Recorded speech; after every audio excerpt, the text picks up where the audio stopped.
Hello viewers, this is for class 11 English prose 1, the portrait of a lady. Textual questions very short answers. Page number 5 இருக்குது. Describe the grandfather as seen in the portrait. Portraitல grandfather எப்படி இருக்கிறாங்க. இந்த லெசனில் வந்து they are talking about grandmother. இந்த lady அப்படிங்கிறது grandmother. சரியா? So grandmother அவங்களுடைய என்ன சொல்கிறது குணநலன்கள் அப்படிங்கிறதெல்லாம் இது எல்லாமே எக்ஸ்பிளைன் பண்ணுது. இதில் வந்து கிராண்ட் ஃபாதர்னுடைய போர்ட்ரேட்னா என்ன, உருவப்படம். நம்ம ஒரு வீட்டில் போகிறோம், நல்ல பெரிய ஹாலில் வந்து பெருசாக ஒரு உருவப்படம் வச்சுருக்கோம், அதை வந்து நம்ம போர்ட்ரேட் அப்படின்னு சொல்லுவோம். ஹங் எபோவ் த மேண்டில் பீஸ் அப்படின்னா எ self above a fire place. இது வந்து ஆக்சுவலாக இது வந்து ட்ரா பண்ணதாக இருக்கும், அந்த மாதிரி வரக்கூடிய உருவப்படம், not like photo. So mantelpiece இந்த ட்ராயிங் ரூம் அப்படின்னா ஹாலுக்கு பக்கத்தில் விசிட்டர்ஸ் எல்லாம் வந்து உட்காருவாங்க இல்லையா, அந்த இடத்துல இந்த போர்ட்ரேட் வந்து அந்த படம் வந்து மாட்டியிருக்காங்க. Then he seemed 100 years old man in it. பார்க்கறதுக்கு ஒரு 100 வயசு ஆனவர் மாதிரி இருந்தார். ஃபார் ஸ்லோலர்னஸ் வந்து நீங்கள் இது வரைக்கும் படித்தாவே போதும். இதனுடைய டீட்டெயிலாக இன்னொரு இந்த சேம் கொஸ்டின் கண்டினியூ ஹியர். இது வரைக்கும் நம்ம பார்த்தோம் இல்லையா. தென் வேரிங் எ பிக் டர்பன், தலையில் வந்து ஒரு பெரிய தலைப்பாக கட்டியிருந்தாங்க. அண்டு லூஸ் ஃபிட்டிங் க்ளோத்ஸ் வந்து ரொம்ப லூஸ் ஃபிட்டிங்காக இருந்தது. ஹிஸ் லாங் அண்ட் ஒயிட் தாடி. தென் கவர்டு ஹிஸ் செஸ்ட், நல்லா நெஞ்சு வரைக்கும் அந்த ஒயிட் தாடி வந்து இருந்தது, ரொம்ப வளர்ந்துருந்ததுன்னு அர்த்தம். He appeared not having a wife of or children.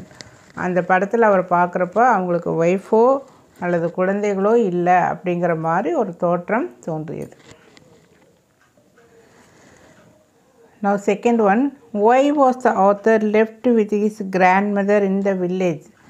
Author இங்கே வந்து வாஸ் லெஃப்ட் விடப்பட்டார். ஆத்தர் வந்து அவங்க கிராண்ட்மதர்னா யார், பாட்டிக்கிட்ட விட்டுட்டு போனாங்க அவங்க parents. Because they had been to live with in the சிட்டியில் வாழணுங்கிற பர்பஸுக்காக தன்னுடைய குழந்தைய வந்து கிராண்ட்மதர்கிட்ட விட்டு போனாங்க. அது யார், ஆத்தர். அவங்க தான் author. Where did the author study in the சைல்டுஹுட்னா இளமை பருவம், குழந்தை பருவம். அப்போது அந்த இளமை பருவத்தில் எங்கே வந்து அவங்க படித்தாங்க, ஒரு வில்லேஜ் ஸ்கூலில். அந்த ஸ்கூல் வந்து அட்டாச்டு டு எ டெம்பிளுடன் கோவிலுடன் இணைந்த ஒரு பள்ளிக்கூடம்.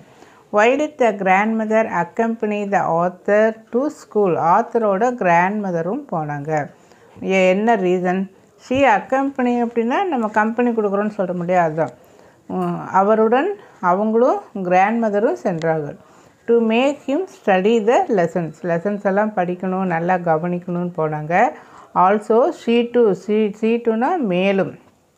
இவங்க என்ன பண்ணுறாங்க, ஸ்கிரிப்சர்ஸ் ஷீ டு ரெட். இது ரீடுன்னு படிக்கக்கூடாது, past tense.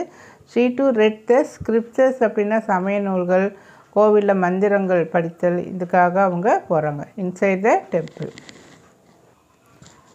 Now what made the dogs follow the grandmother after the school ஹவர்ஸ்க்கு அப்புறம் இவங்க ரிட்டர்ன் ஆகிறப்போ ஒரு டாக்ஸ் வந்து இவங்க 2 பேர்த்துக்கு பின்னாடி வந்துகிட்டே இருக்கும். என்ன பர்பஸ்ன்னு கேட்குறாங்க.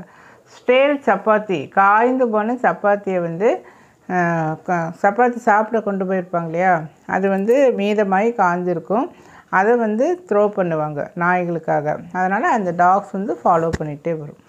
Why didn't the grandmother feel sentimental when the author went abroad for higher education? இப்போ இளமை பருவத்திலேருந்து ஹையர் எஜுகேஷன் படிக்கிற லெவலில் வந்துட்டாங்க, அப்ராடு போகிறாங்க, வெளிநாடு போகிறாங்க.